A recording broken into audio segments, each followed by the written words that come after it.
we could start with that and then go into Rogers. Okay, let's do it. Welcome to the Eglinton West Pop-Up Podcast. I'm Clifton Joseph, and tonight I have next to my side KHALID Haneef-Jabari. How you doing, brother, man? I'm doing well, my dear brother. Good to see you, and hello to everyone out there. I've known you for a gazillion years, man. Going way back to high school. I was at Blow Collegiate. You were at York Memorial. York Memorial down there, just down the road from where I am now at Keelan, Eglinton. And then we bucked up again at York University, got tighter then. And over the years, I mean, it's been what, a over 40 years. Over 40 years. Wow. Damn, man. Yeah. 40 years. I love praise. It's been a long time, and you know what? It speaks to the value of ourselves when we can hold on to friendships like that, right? Over that period of time, and be solid with each other, you know, like you like family, you know what I mean? Absolutely. Right? And the way how it's interesting how life unfolds, right? In that you from Antigua, from Trinidad, you know, we meet up in Toronto, right? Mm-hmm. a place that is strange to both of us, you know what I mean? And just connect like that, as if, you know, we're always families, connected in spirit, my brother. Absolutely. Look, I spent countless afternoons and evenings in your basement in Willowdale. Yeah. Back in the day, and the Shepherd Young area, doing all kinds of stuff and exploring life and going. Then we ended up at York University. As I say, I've been through a name change with you too, because you converted to Islam 20 years ago. About 40 years ago. Wow. See how time 40 years ago really flies. So which means that well, I said I've known you for over 40 years, right? But about 40 years ago, I converted to Islam. And of course, Ramadan is just finishing up. How has that been for you? You're on the last days of that. Very good. Ramadan has always been a very good period of time, a very good time for Muslims. You know, people from the outside tend to see it as a hardship. You know, wow, how could you have 30 days of not eating and drinking, sex or anything like that during the day, right? You know, you become a nighttime caller. Nighttime you're allowed, right? You know, to eat, drink, and so on, right? But you know, and especially when during the summer months, because it's from before the sun rises to just before the sun sets, right? Or just after the sun sets, sorry. You know, so summer months, you're talking about, you know, over 16 hours sometimes of not engaging, right? In anything, no water or anything like that. You know what I mean? But it's interesting that people from the outside see that as quite a hardship, and they say, how can you do it, right? But Muslims, on the other hand, as they get into the fast, actually, it's an enjoyable experience. And the end of the Ramadan fast, right? Muslims actually feel sad, right? You go through that period of so you Eid means festival. You enjoy, you know, the end of the fast, but at the same time, it's as if something's missing, and you have to go through this period where you know, you don't eat as much as you usually do, you don't drink as much as you usually do, because it's still in that. You gotta ease yourself back on. But what is missing more than anything else is that the peacefulness of it, bro. You know, because you know, like people fast differently, but for me, you know, I don't listen to music. You know, you're not allowed to engage in idle conversation. You know, you do a lot of praying, reading. You know, so it becomes a time of some serious reflection. Yes, you know? Internalization and checking yourself. As it were. It's really beautiful. It's really beautiful. Rewind to the beginning, though, of now you're used to it, but what was some of the concerns getting used to it back then? Bro, it's really funny. It's really funny because You know Kwasi, my brother, right? Of course. So Yeah. Haneef. Ahmed Haneef, right? So so he and I we converted around the same time, right? So so when we converted, Ramadan was in the summertime. Oh right? gosh. And in Toronto, sun goes down at 9, 10 o'clock, bro. Talk about baptism by fire, bro. Right? And there was a Trinidad brother who said to us, he says, he was a convert too, right? And but he had converted a few years before us. And he says, you know, you can't eat until the sun and the sunlight actually disappears from the sky. Gone right? down. Which is not true, right? But we didn't know, right? And he didn't know either. He's just talking what he thinks he knows, right? Bro, so we were not eating until about 10:30 at night. You know what I mean? Right? So like just before bedtime. You know what I mean? Right? So I'm looking at Kwasi and he's looking at me and he's like, this can't be right, you know. Right? But we didn't know any better, right? And when we say that it can't be right, what we actually did is was watching each other physically wither away. right? I'm about to break, baby. I'm about to break. We're standing outside, staring at the sky, trying to will the light to disappear. And my poor mother, man, my poor mother is watching us, you know, and she's seeing like her sons are starving themselves to death, you know, and she's getting all worried and everything. You know, yeah, it was funny. It was funny. You know, back then it wasn't, but again, you know, every so often we talk about it, we just have a big laugh, man, because yeah, that was really hard. You know? I remember in the beginning too, Khalid, that there are two main strains of Islam. Yeah. Sunni and the Shiite. Yeah. You chose the latter, the Shiite. You're a Shiite. Yeah, I'm a Shiite. And why did you gravitate to this one, and why that magnet pull you? Oh, yeah. Well, I remember that we were all enamored of the Iranian Revolution. When Ayatollah went back there and took over, kicked out those suckers. So I knew that was impressive. I didn't become a Muslim, but that was one of the pivotal moments of that time. Yeah, 1979, 1980. Yeah, for sure. So, you know, the majority of Muslims, the vast majority of Muslims are Sunni, right? And Kwasi and myself both, we entered into Islam through the Sunni understanding of Islam. Right, and you know, it's not that one is right, one is wrong, and one is right. It's not about that. We refer to them as two orthodoxies, right? And we entered into it that way. While we were up at York University, I don't know if you recall, but there was a time in the 80s, early 80s, where there was an influx of foreign students from all over the place, including the Caribbean, right, and among them were Iranian students, right, who were very much part of this, you know, what was going on in Iran, and there was also at that time too, that same Trini brother who had told us about, you know, how to fast and all this kind of stuff. He was becoming a bit more aware and so on. So in conversation with these Iranian brothers and learning about what the Shia understanding of Islam or practice of Islam is and so on, it appealed to us. It didn't appeal to us via the political aspect of it, but actually it's a bit more on what you call the esoteric side, the spiritual, you know, a bit more, let's just say, wet side of Islam, you know, the more emotional, spiritual side, right? Which, and I'm coming out of Christianity through Catholicism, right?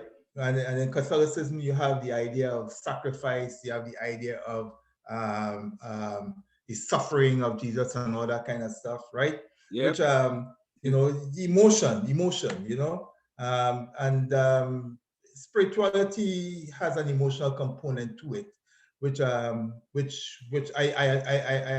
was attracted to.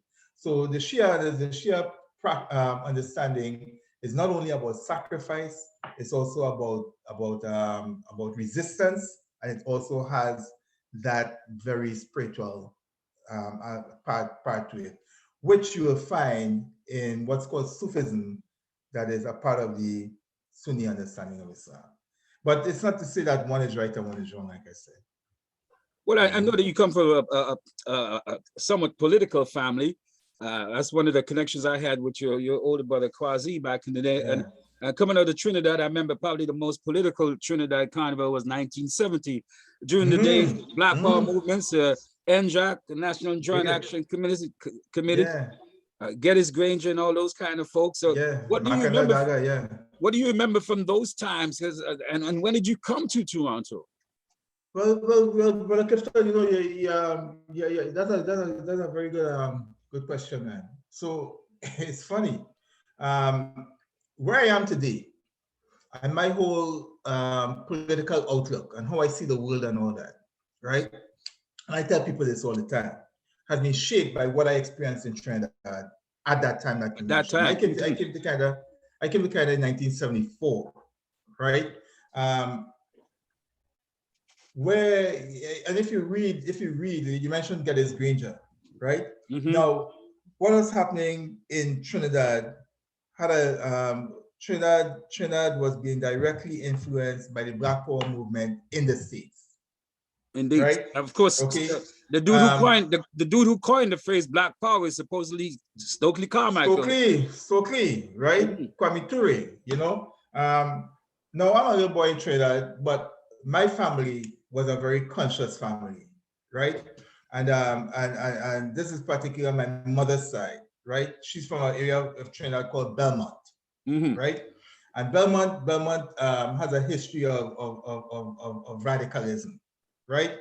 Now when you read of Granger and these guys and what they were doing at UE, okay, those cats were actually they had taken the idea of they brought the idea of taking the university out to the streets. That's what those guys had done, right? So, you know, on blocks almost throughout Trinidad, right? In the north as well as in the south, you would find guys under lampposts at night rapping revolution, no jive.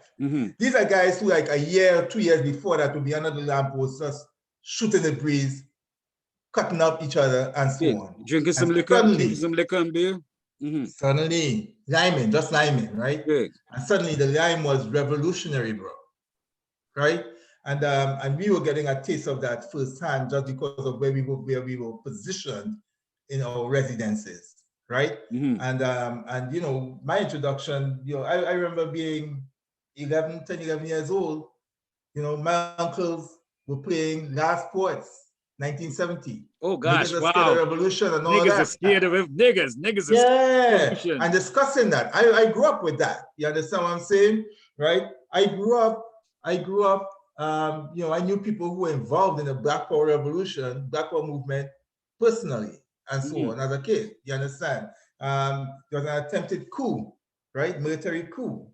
The one soldier that died in it was my uncle's best friend. You know what I mean? You know, yeah, we were connected in all kinds of ways. And of course, Ahmed was like a young soldier in the movement and all that, would be bringing home material, right? And feeding me the material, you know. So I went to school with guys whose pops were like leaders of the labor movement and all that sort of stuff.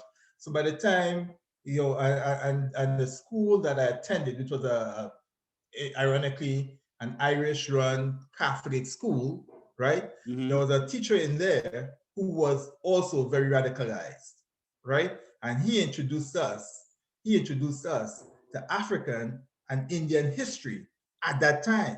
Wow. So when I came to Canada, by the time I came to Canada as a 14-year-old young man, you were schooled. I knew what time of day it was. And it became embedded in me that I can't purge that from me. I'm just that. I lived that experience and have lived that experience throughout my life. Well, let's hook up the street with the university too, because as you say, that the liming on the street, and I believe Dr. Eric Williams big time Prime Minister of Trinidad and Tobago. Didn't he have the University of Woodward Square? Well, yeah, Woodward, yeah.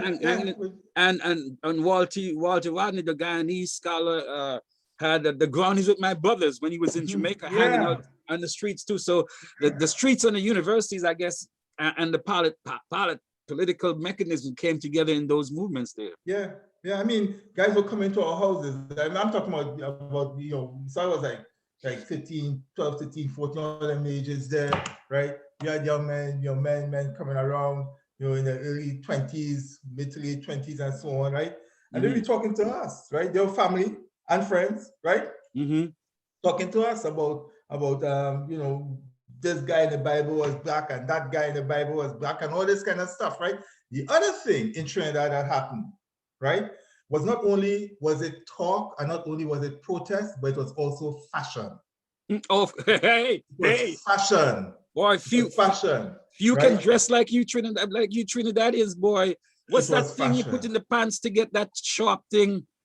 The crease. The crease. that dude from high school, I don't know. I would go home and iron my thing for a half hour and never. Listen, man. Listen, so man was pushing afro, right? With bush jacket. You understand what I'm saying? Green bush jackets, right? And what we call militant boots. You understand what I'm saying? Right? And the militant boots polished and shine. You can see them. You can see a reflection of that. With Lee jeans iron to the crease, right? And just a line on the street.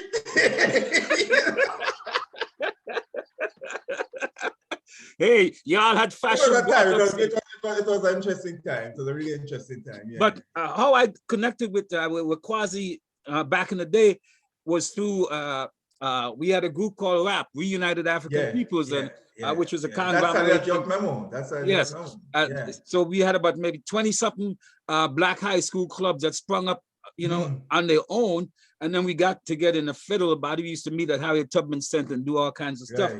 So it was that politics, and then the funk, the funk. Because I used to come to your basement, man, and we'd listen to the entire album of anything Parliament Funkadelic was the big God for us. So we'd sit down, listen to it over and over, read the album jackets, have the turns, and I was worried about you and Funk, you and Kwasi. When y'all got into Islam, whether y'all were going to lose the funk. No, because the funk, and it's interesting. As I get older, I analyze these things over and over again too. The funk wasn't just a groove, and wasn't just a groove. You didn't really check the funk. The funk was also political, Absolutely. Yeah, the funk was saying something, you know what I mean, right? And you read the autobiography of Malcolm X, and his journey through Nation of Islam, right? And Elijah Muhammad talking about what's the scientist, man? Dr. Fard? No. Elijah Muhammad was talking about the big head scientist. Yakub or whatever. Yakub, the mad and all that stuff, right? You understand? And that a ship will come and take up black folk, right? Yep. And George Kent was talking about the mothership. You understand what I'm saying? Of course. So the connections were always there, right? So we may not have always been checking for the connections, although you're hearing it, right? But we're picking it up. Right? So the funk was deeper than and that's why it still resonates, right? Especially P-Funk's funk, right? Oh yeah, because it was saying something. You know what I mean? We pledged Groove allegiance to the funk.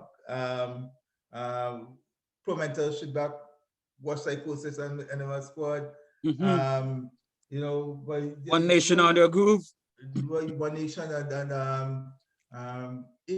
not Into You. There's the next one that It's one of them on that One Nation album that was very, very political. I can't remember what it's called right now. But yeah, these guys were always trying to say something, man. You know, and if they were saying something in the music, they were saying something in the art.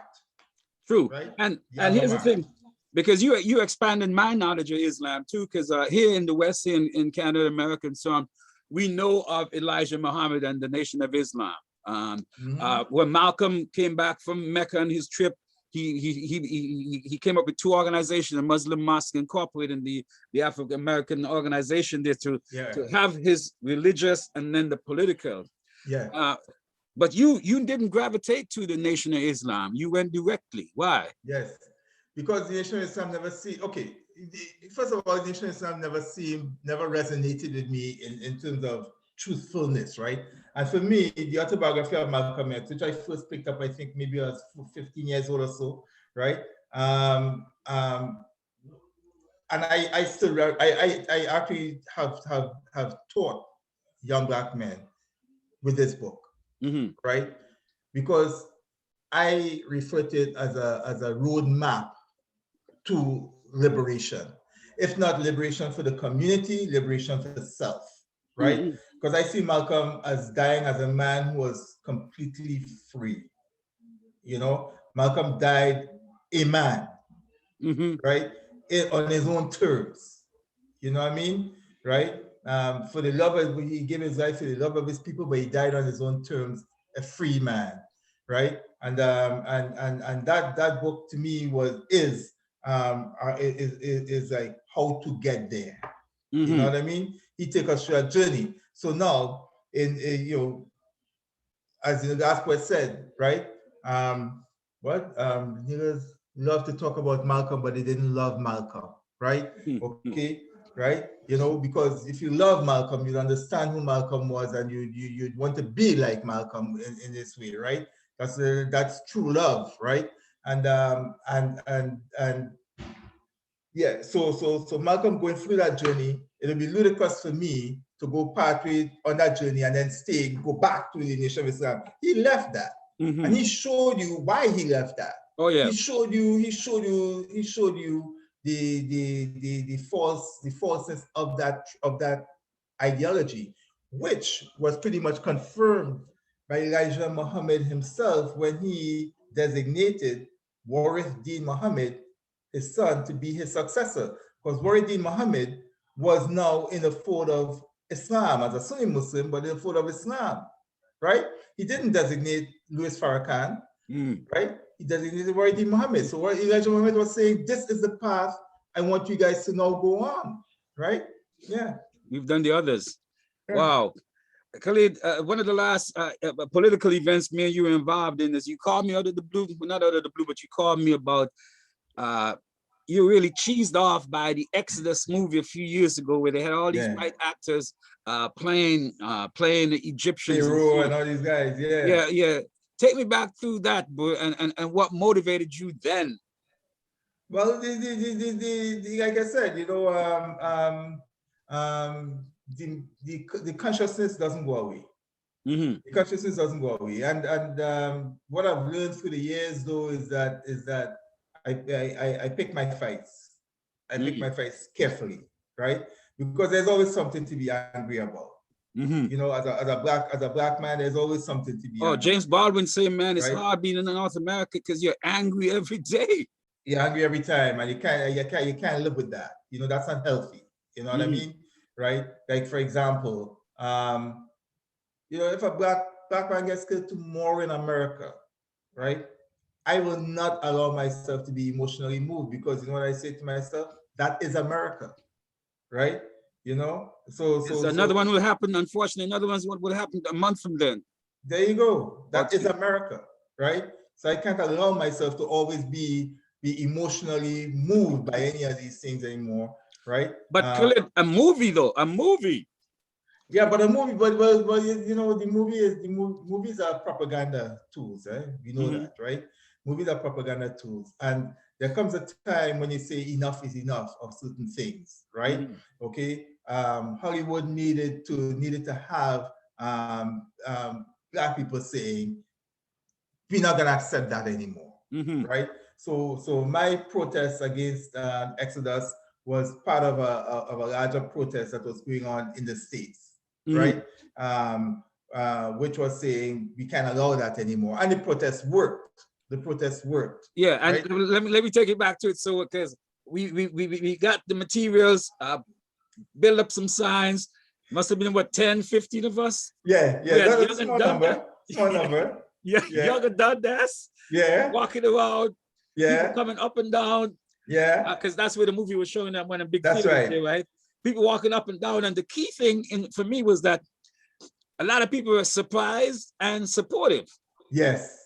You know, and so what it showed me that it wasn't just numbers, like, you know, it's not just numbers, 1,000, but whoever was that's there right. that night, they first of all was like, what's going on? They hear the chanting, and as they come closer, then they hear what it is. We have a little stuff given out, and I thought it was quite effective, particularly for the small number of us that were there. Yeah, it was. It was, and many times it's not the numbers that you need, but it's how you get your message out, right? Like for example, right now I'm thinking about organizing a small protest outside Rogers headquarters on Blue and Young. Okay, right? tell me about that, because you know, I got some clips here. The Rogers family were down in at least one Mar-a-Lago with Trump. Set the scene for me, bro. Well, so there'll be about 2 Fridays or so ago, right? Which is quite recent, right? Susan Rogers, who's the lady next to Trump there, right? There, yep. Posted this picture, right, of a family of Trump on Instagram, with a caption reading something like, "What a wonderful way to end the night." The night, right? Something words to that effect. Okay, you know, and certainly people picked up on that and took it to task for that, right? Yeah. Now the thing is, this has not been played up to the extent that it should have been in Canada. Right? Why? Because Edward Rogers III, who is Susan Rogers' husband, and he's, if you scroll back down, go back down, and people see, no, the other way. The other way, he's in the picture to the right there with Trump. He's in the picture to the right, right?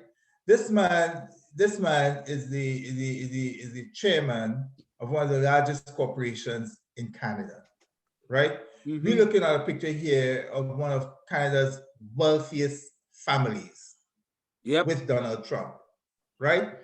Edward Rogers is the chairman of a corporation to which many people in Canada subscribe with regards to their cell phones. Me too. Okay? As well as, there you go, right? As well as television, right? Yep.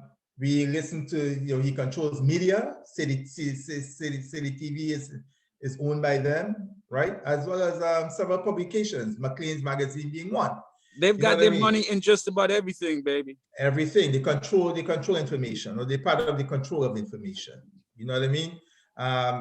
So here's this guy, you know, going down to Mar-a-Lago and meets with Trump. And Susan Rogers says, we didn't intend we didn't mean anything by it, pretty much. You know, she says, I didn't know, we don't know Donald Trump, you know. She says we don't share anything with Donald Trump, blah blah blah. Right? Yeah, really. But this is all PR to say that it was not a political statement or anything of the sort, right? However, the fact that these guys actually went to Mar-a-Lago in and of itself tells us quite clearly who they are and what they're about, okay? Because Edward Rogers, his wife may claim to be, if I were to take her words that she didn't know anything about, didn't mean anything by this, and so I say she's a dumb blonde, right? So no disrespect to blondes, but no disrespect to blondes.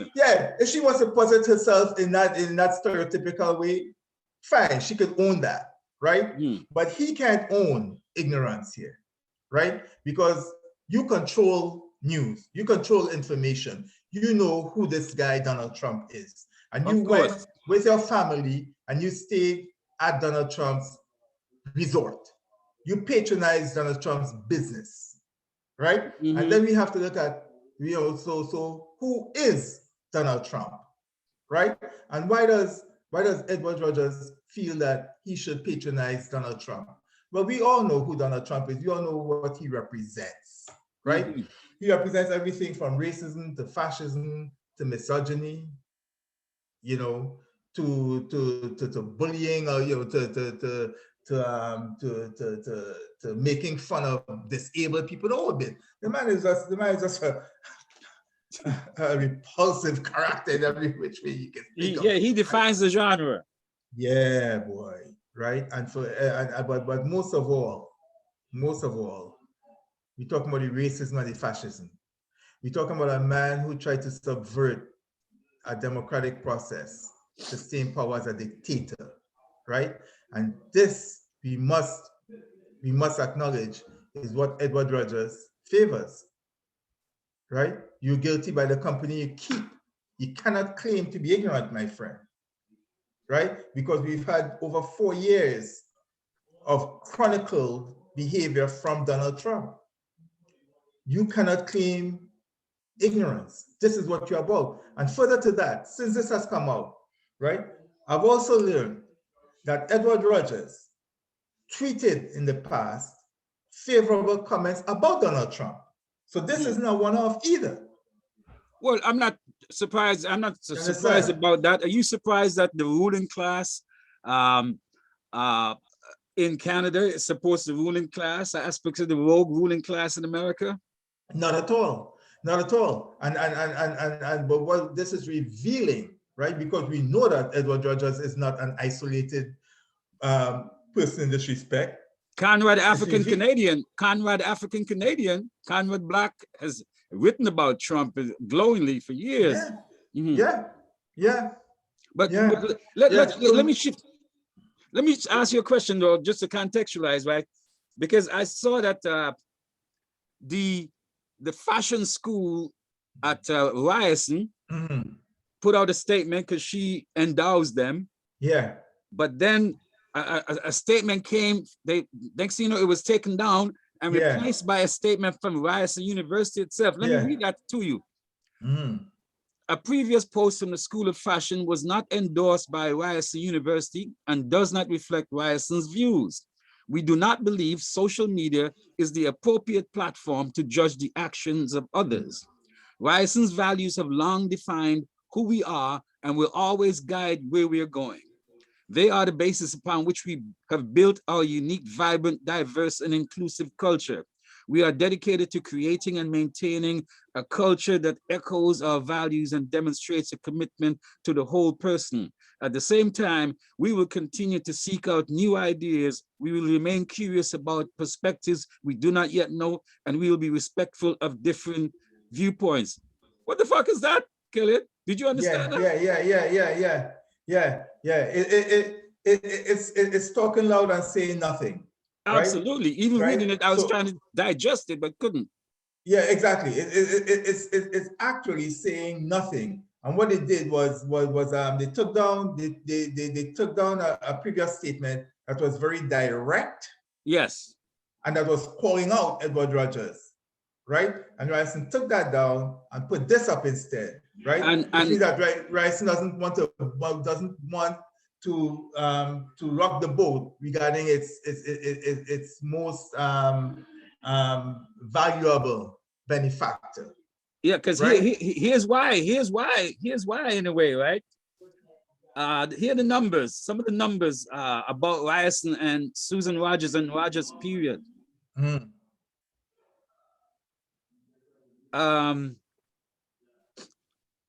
Through the Susan and Ted Rogers Foundation, Susan Rogers had donated significant dollars to the industry to endow the Susan Rogers Fashion Institute at Ryerson, and a prize worth $25,000 at the Canadian Arts and Fashion Awards. She's rumored to spend over six figures annually on Canadian designers. And you can imagine when she goes to one of her highty-tighty stuff, that means that other people want to buy it too. Ryerson Rogers family have donated $34 million over the years, including $10 million to the Ted Rogers School of Management, making them, by the institution's own admission, one of the most generous benefactors. That's what I'm saying. Rogers ain't going to mess with that. I mean, Ryerson ain't going to mess with that. So Ryerson doesn't mind, and again, irony, right? Because Ryerson is named after a person who, Egerton Ryerson, who is supposed to be a very progressive person. Yeah. Right. Okay. Who stood on the side of the underprivileged and so on. Right. Okay. And here is Ryerson not wanting to rock the boat because its most generous benefactor is a hidden white supremacist. It's a closet white supremacist. Let's call a spade a spade. Let's call it the real deal. Edward Rogers is a white supremacist. Hold on. Again, you just because he supports Trump or because of other actions? Because he supports Trump. Because he supports Trump. Donald Trump represents that. Right? Donald Trump, remember, Donald Trump is a guy, right? We talk about the Black Lives Matter movement, right? He's the guy who, when Black Lives Matter was protesting in Washington, D.C., right? Send the military after them and totally, wipe them out, right? And then came out and posted with his Bible, right? And upside down Bible. Claimed victory, right? Donald Trump is a guy who has endorsed police brutality, right? Especially when it has, the guy, the young kid who shut up, killed some people at a Black Lives Matter protest, right? Donald Trump voiced support for him, right? Donald Trump's supporters, okay, Proud Boys and Boogaloo Boys and all these guys, right? All have ties to white supremacist organizations. Donald Trump's main, major support systems come through white supremacy, right? And when you hear about white supremacists speak of Donald Trump, they say he's one of us, blah, blah, blah. We know these things. We hear these things, right? Yeah. We hear these things, right? We hear we've seen how he has treated, right? Black people and so on, right? So any white person, as far as I'm concerned, who supports Donald Trump is a supporter of white supremacy. So, of course, so if you go back and say, okay, I had mentioned that Conrad Black certainly has been a vocal supporter of Trump. He hasn't hidden it. Are you going to boycott him too? If you find out the Monk debates, the School of Business. So what I'm saying, what about, you said earlier that you choose your battles and you think this is the battle to go after? This is a battle that we should fight. Why? Because for one reason, sometimes we talk about cutting off the head of the snake. It's a metaphorical term. Oh yeah, yeah. Right? Because you cut the tail off, the tail can go back, right? And yeah, right. Now what hurts people like Rogers most is money, financial loss, right? I am saying to Rogers, the corporation, right? You cannot hide this because this did not make news the way it should, right? Because of who controls the news, and even those who are not in the Rogers media orbit, right? On the other side, they themselves went easy on him, right? There's an article in the Global Mail that says, yeah, he did this, but that's really not a big deal, right? Well, it is a big deal. It is a big deal given what we experienced with George Floyd, right? It is a big deal given all that we have experienced with the Black Americans experienced during the time of Trump. It's a big deal. When those guys stormed the Capitol, right? Black police officers at the Capitol would say to you, for them say, these people were calling us the N-word while they stormed and attacked us. That's who these people were. That's who they are, and that's who Trump sees as his support and who he embraces. We know who Donald Trump is. Donald Trump is a grand wizard, okay, without being official, coronated the grand wizard, right? We know that, right? There's a reason why guys like Edward Rogers, okay, didn't want us to know that they support Trump. There's a reason why, because they know he to a decent eye, right? He's a repulsive human being who has all these characteristics, right? Who has all these tendencies, okay? And they support that, man. They support that, and they're hiding their support of that. Why? Because that's who they are as well. Again, though, clarify again, right? Because this, as far as we know, was a dinner. It wasn't like a business arrangement. I don't know. I didn't find anything out about what business they talked about. This was just a dinner. So anybody who has a dinner with Trump and take a photo with Trump, you consider suspect. Not suspect. You are. Oh, okay. You are. Bro, how can you hug up the devil unless you are a disciple? Come on, man. So what about, okay, what do you envision with the protest now? How do you see it going? Yeah, well, you see, for me, okay, so like I said, right, man, first of all, okay, if a person was totally against or opposed to what Donald Trump represented, then you cannot support financially anyone who supports what Donald Trump represents, right? Again, we look at what's happening in America right now with the Republican Party, right? The Republican Party, after Trump lost the election, when Trump could have could have been put to bed once and for all, those guys went back and resurrected him, right? And while resurrecting him, they have also undertaken to marginalize Black votes throughout America, right? To marginalize that. That is what Trump is about, right? That's what he's about. And there is the internal civil war going on right now. They just ousted Liz. Liz it's not much of a civil war, really. It isn't much of a civil war, really. You know, they 2 shots fired. 2 shots fired. It was over. You're doing a mop-up campaign. You know what I mean? Right? But the thing is this, right? Over here, we have the same elements here, right? Among the upper class. Okay. Now we can't filter them out. We don't know because they keep their business hidden, right? But for as much as these corporations claim to be champions of diversity, claim to be champion, for equal rights and all this kind of stuff, right? Giving people fair opportunities and so on. You cannot have as your head a person who supports the things that Donald Trump stands for. Now, how do I know that Edward Rogers supports this stuff, right? How can I make this claim? He could easily say, oh, we just went on a vacation and Donald Trump arrived just when we were about to leave and we took a picture, right? Does that story stand on its own?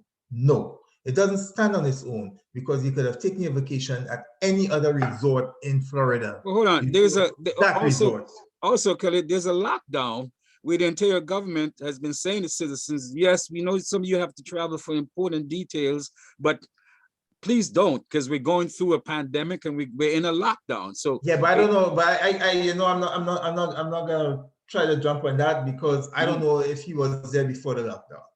Okay. I don't know, right? So I'm not gonna go on that go that way with that, right?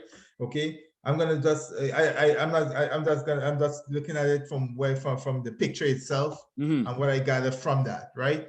I know that you stayed at this resort. Yeah. Right.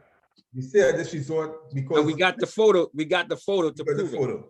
You know, you stay at this resort knowing who owns that resort, right? Which means right away you don't have a problem with this man, okay? Right?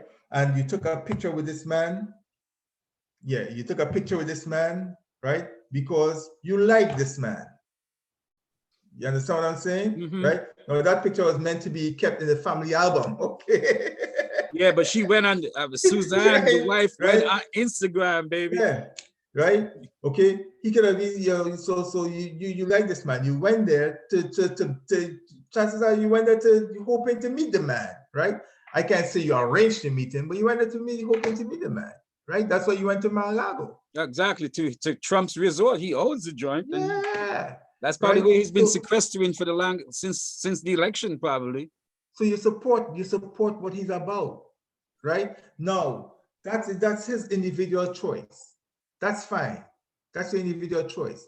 But being the head of a corporation in Canada, the corporation itself should say that because of your individual choice, you can no longer be its corporate head, because we don't stand for that. So you're calling for his resignation then too? I'm calling for Rogers Corporation to demand the resignation of Edward Rogers. That's what I'm saying. Edward Rogers III, by the way.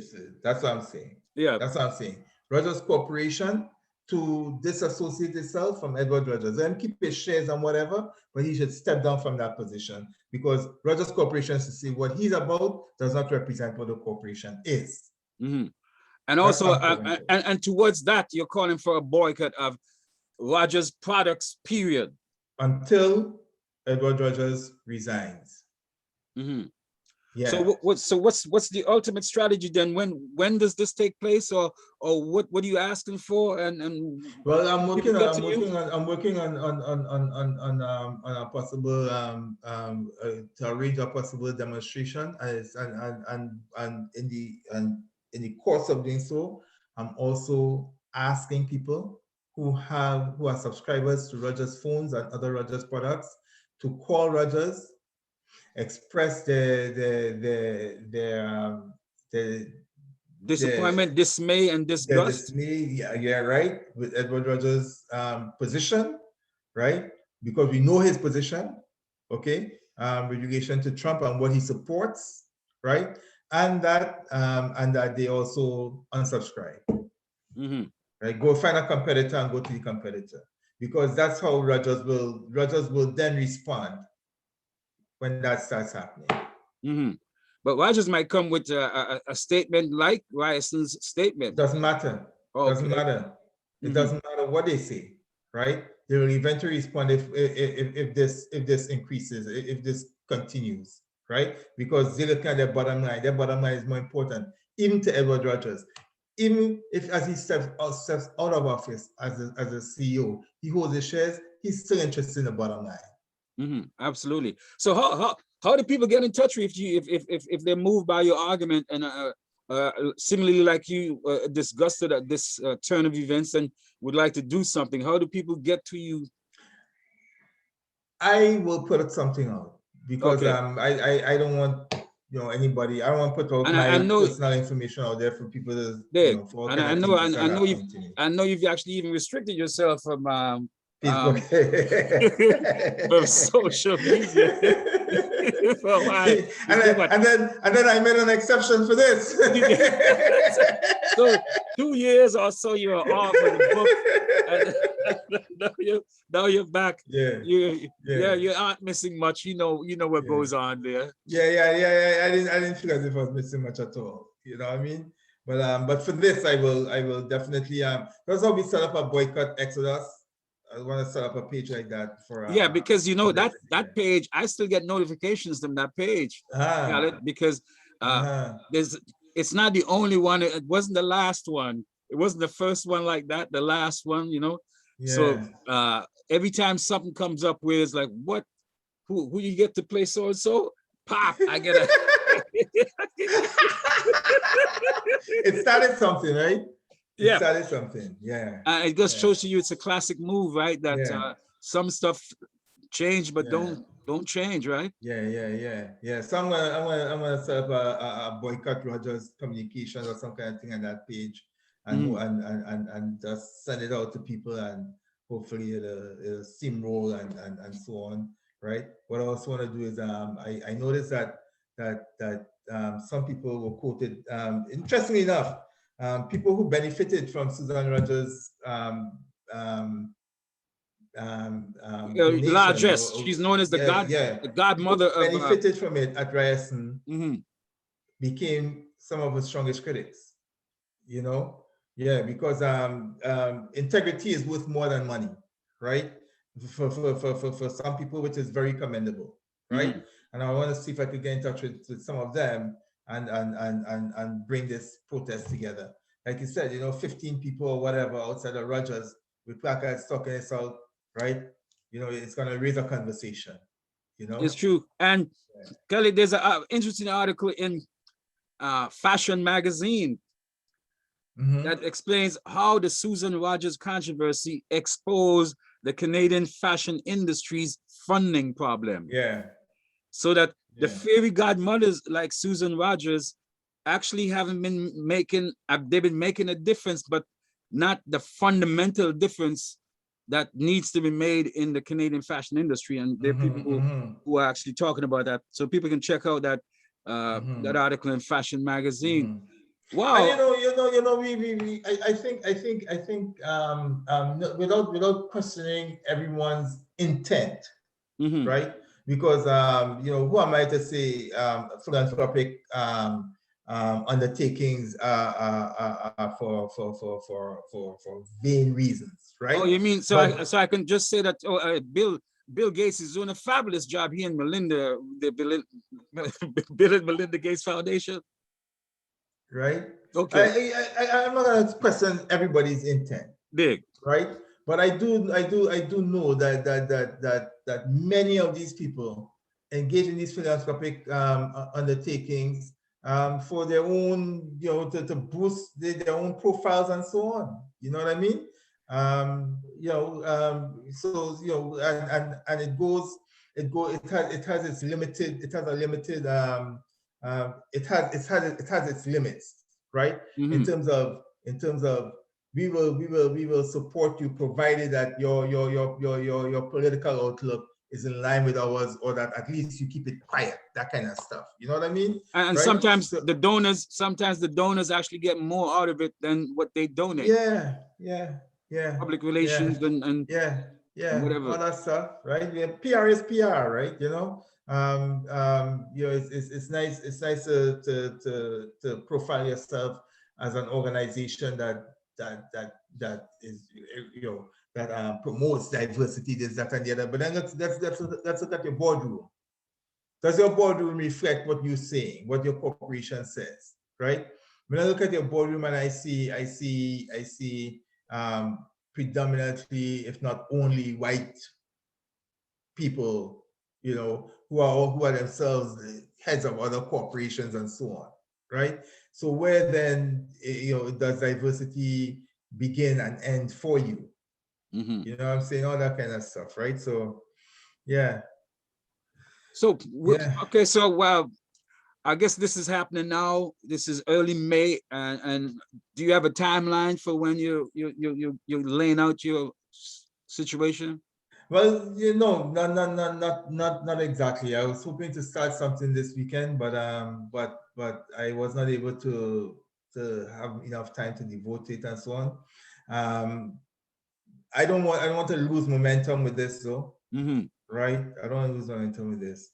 So, because you're right. It's been a week and a half or so or two, and I don't want it to die. I don't see much in the media about it. That's what I'm saying, because they want to bury it, right? And I don't want it to be buried. I don't want it to die. I don't want it to die. And if in August I see some people with placards outside Rogers, they're like, what's going on here? I mean, I don't want this try to die, right? So I'd say within the next couple of weeks or so, maybe. Well, look, we'll be talking again, Khalid. Definitely, we can. Hopefully, we can get a regular dialogue going, and this will be one of the things you want to talk about. You can do that leading up to that, and we can talk about some other things too when you have some more time, brother. Always a pleasure, man. Enjoy the big feast. Is it tomorrow night you're coming off of Ramadan? Tonight. Right tonight? Now, it's finished. Woo, yeah. Baby. Yeah, it's good. It's good. Woo, it's good. Party over there. Watch out. This Muslim brother's going to be partying tomorrow night. Thanks a lot, Khalid. My brother. Good talking to you, man. Have a good night, all right? You too. Okay, take care. Bye-bye. Bye.